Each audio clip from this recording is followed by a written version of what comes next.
નમસ્કાર દર્શક મિત્ર, મધ્ય ગુજરાતના અવાજ ન્યૂઝ ગુજરાતી ચેનલમાં આપનું હાર્દિક સ્વાગત છે। ભરૂચ શહેર સહિત જિલ્લામાં ધુમ્મસનું ગાઢ આવરણ છવાયું। વિઝિબિલિટી ઘટતા વાહનો ધીમી ગતિએ દોડતા જોવા મળ્યા હતા। સાથે સાથે ઠંડીનો ચમકારો પણ જોવા મળ્યો હતો।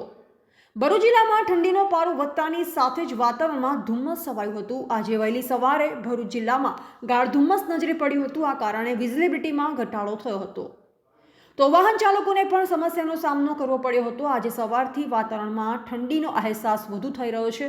ઠંડી વધવા સાથે ધુમ્મસ પણ છવાયું હતું। વહેલી સવારે દૂરની વસ્તુઓ જોવામાં તકલીફ પડી રહી હતી। વાહન ચાલકો માટે વાતાવરણની આ સ્થિતિ પડકારજનક બની હતી।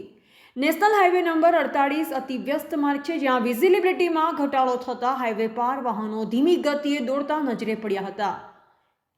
રિપોર્ટર ફિરોઝ મલેક પાલેજ, ભરૂચ, મધ્ય ગુજરાતનો અવાજ ન્યૂઝ।